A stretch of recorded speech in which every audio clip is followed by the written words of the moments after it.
Hello, नमस्कार, राम राम, सलाम and नमस्ते. मी शुभम. सगळ्यांचं स्वागत आहे आपल्या अराजकीय गप्पा या नव्या सेगमेंटमध्ये. खरं तर आपण सर्वजण खूप सुदैवी आहोत की आपल्या राज्याला छत्रपती शिवाजी महाराज आणि छत्रपती संभाजी महाराज यांचा इतिहास लाभलेला आहे. पण हाच इतिहास जेव्हा पडद्यावरती रंगमंचावर येतो किंवा उतरवावा लागतो तेव्हा खूप मोठी आव्हाने समोर उभी राहतात. पण याच अशाच आव्हानांना पेलून डॉक्टर अमोल कोल्हे यांनी तो इतिहास, त्याचं बीज, तो शिवसंस्कार प्रत्येकात पुन्हा जिवंत करत आहेत. त्याचा याची देही याची डोळा अनुभव करून देत आहेत त्यांच्या महाराजांवर आधारित मालिका, चित्रपट, नाटक आणि आता महानाट्यातून. तर याच शिवपुत्र संभाजी महानाट्याच्या निमित्ताने आज डॉक्टर खासदार अमोल कोल्हे आपल्या सोबत आहेत. नमस्कार, जय शिवराय, जय शंभूराजे अमोल सर. जय शिवराय. सर्वप्रथम कसा प्रतिसाद मिळतोय शिवपुत्र शंभूराजे या आपल्या राजांच्या महानाट्याला?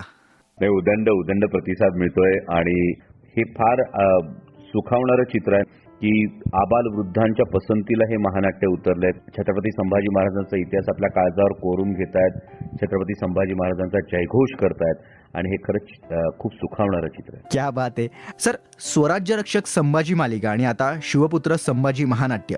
भूमिका पात्र एक, पण माध्यम किंवा रंगमंच वेगळा. एक कलाकार, ही भूमिका साकारणारा नट म्हणून काय वेगळं पण आहे जाणवलं? नाही, खूप वेगळं पण आहे, कारण पूर्ण त्याचे डायनामिक्स वेगळे होतात. हे आयाम पूर्णपणे वेगळे आहेत. कारण सिरियलला रिटेक असतो, सिरियलला नंतर एडिटिंग करता येतं. महानाट्याला याला कुठेही जागा नाही आणि तुमच्या समोर बसलेले जवळपास 9,300 प्रेक्षक याची देही याची डोळा छत्रपती संभाजी महाराजांचा इतिहास हा आपल्या डोळ्यांमध्ये साठवत असतात. त्यामुळे एक वेगळं आव्हान असतं कलाकार म्हणून. प्रचंड फिटनेस लागतो, फिजिकल फिटनेस लागतो, मेंटल फिटनेस लागतो या गोष्टीसाठी. आणि मी कायम असं म्हणतो की महानाट्य साकारत असताना हातचं काहीही राखून न ठेवता मी पूर्णरित्या होत असतो आणि महानाट्य संपल्यानंतर जो प्रेक्षकांचा प्रतिसाद असतो ते सगळं रितेपण, त्या प्रतिसादामुळे मिळणारं समाधान, हे समाधान त्या रितेपणाला भरून उरतं. खूप विशेष बोललात सर तुम्ही. महानाट्यामध्ये तुमचे काही चेंजेस सुद्धा आहेत, खास करून तो शेवटचा चेंज जो अवघ्या 1 मिनिट आणि वर काही सेकंदांमध्ये होतो. आणि त्याशिवाय सर्व पब्लिकमधून महाराजांच्या 2 ते 3 एंट्री सुद्धा आहेत. तर या सगळ्या मॅनेजमेंटविषयी किंवा डिरेक्टरच्या विजनबद्दल काय सांगाल सर? हे संपूर्ण टीमवर्क आहे आणि महेंद्र वसंतराव महाडिक यांनी याचं लेखन दिग्दर्शन केलेलं आहे. छत्रपती संभाजी महाराजांची जी प्रतिमा काळजावर उमटायला हवी, जी हृदयापर्यंत पोहोचायला हवी, तो जो बेडरपणा आहे, तो जो निडरता आहे, ते जे शौर्य आहे, ते प्रेक्षकांपर्यंत यथार्थपणे पोहोचावं म्हणून त्या प्रेक्षकांमधून एक 5 ते 6 ज्या एंट्रीज आहेत या प्रेक्षकांमधून त्यासाठी होतात, जेणेकरून प्रत्येकाला असं वाटतं की मी अवघ्या काही फुटांवरून छत्रपती संभाजी महाराजांना पाहिलं. ही जी जाणीव आहे ती जाणीव होण्याच्या दृष्टीनं त्या एंट्रीज आहेत.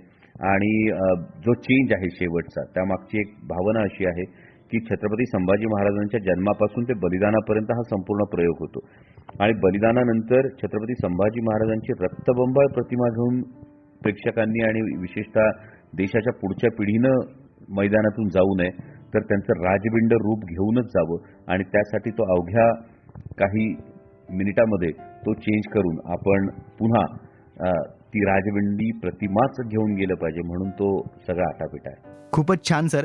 आणि खरंच बघायला आलेल्या लहानात लहान वयाचा प्रेक्षक असो किंवा मग वयोवृद्ध प्रत्येकजण ती महाराजांची, शंभूराजांची छबी बघण्यासाठी उत्सुक असतो. आणि ज्यावेळेस तुमच्या रूपाने शंभूराजांचा जो आवेश असतो, तुम्ही घोड्यावरून स्वार होतात, तर तेव्हा मी सुद्धा स्वतः अनुभवलं आहे त्या सर्व प्रेक्षकांच्या गर्दीत बसून. आणि जेव्हा घोड्यांच्या टापांसोबत महाराज तिथून मार्गस्थ होतात, तर खरंच तो याची देही याची डोळा असा तो अनुभव असतो. सर, स्वराज्य रक्षक संभाजी मालिकेतून शंभूराजे हे महाराष्ट्राच्या घराघरात आणि किंबहुना जे कोणी TV म्हणून पाहणारे प्रेक्षक आहेत त्यांच्यापर्यंत राजांचं शौर्य असो, पराक्रम असो, त्यांचा जाज्वल्य इतिहास नक्कीच पोहोचला आहे. आणि त्यानंतर इतक्या मोठ्या प्रमाणावर सादर होणारं हे महानाट्य, नक्कीच ही प्रेरणा दोन्ही महाराजांच्या कार्यातून आली असेल.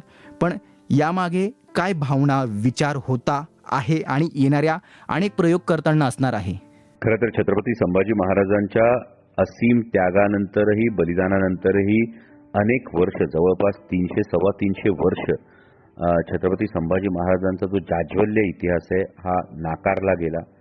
किंबहुना तो काही स्वार्थापोटी हा मलिन करण्यात आला आणि तो ज्वलज्वलन तेजस इतिहास पुढच्या पिढीपर्यंत पोचावा हाच एक शुद्ध हेतू आहे. म्हणजे मधल्या कोविडच्या काळामध्ये आमच्या लहान मुलांच्या हातात मोबाईल आले, टॅबलेट्स आले, त्यांचा स्क्रीन टाईम वाढला आणि पेपा पिग असतील, डोरेमॉन असतील असे कार्टून कॅरेक्टर्स त्यांचे आदर्श व्हायला लागले.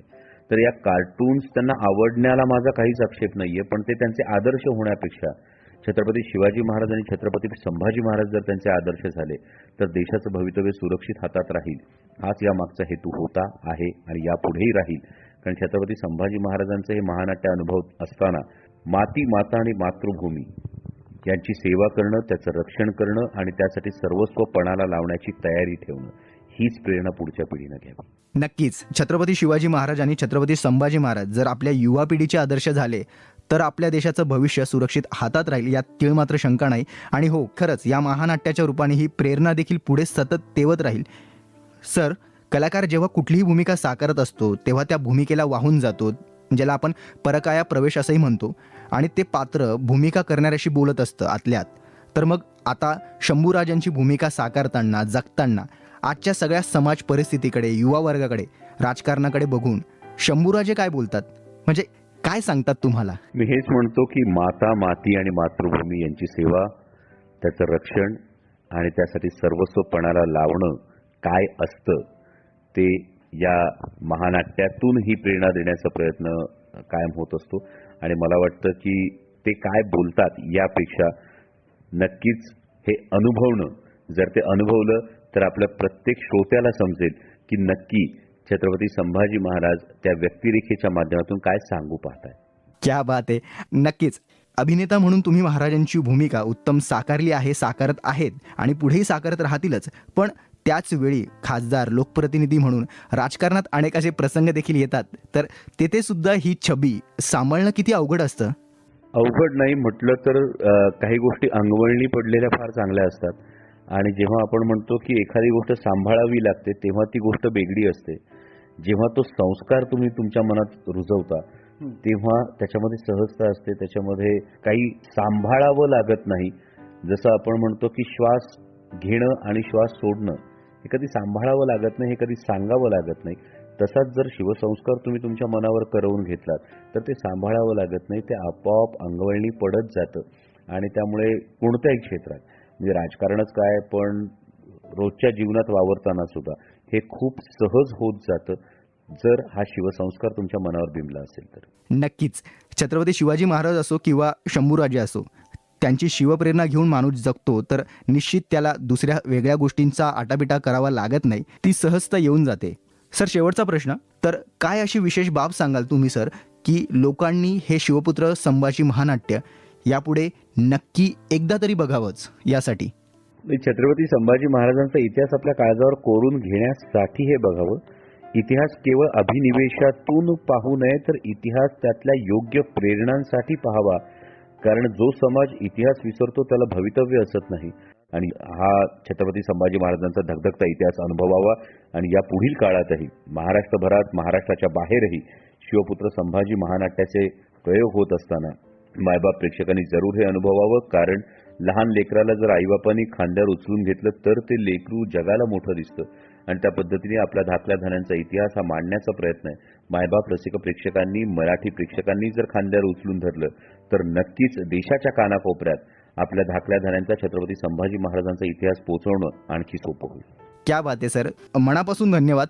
तुम्ही आम्हाला, या पिढीला स्वराज्याचा जाज्वल्य इतिहासाचा साक्षीदार होण्याची या महानाट्याच्या रूपाने संधी देत आहात. आणि नक्कीच यातून पुढे येणाऱ्या अनेक पिढ्यांच्या दृष्टीने जो 350 वर्षापूर्वी जे महाराजांनी जे रयतेचं राज्य उभारलं होतं, ते स्वराज्य आणि तो विचार यापुढेही अनेक वर्षांपर्यंत तुमच्या रूपाने त्या छबीतून धगधगत राहील अशीच भावना आहे. त्यासाठी तुमच्या कार्याला देखील सलाम सर. धन्यवाद. जय शिवराय. आणि तुम्हाला या आजच्या गप्पा कशा वाटला, आजचा शो कसा वाटला हे आम्हाला नक्की कळवा. आणि तुम्ही मला पर्सनली सुद्धा DM करू शकता इंस्टाग्रामला. त्यासाठी माझं इंस्टाग्राम हँडल आहे rj.shubham_. भेटूयात लवकरच.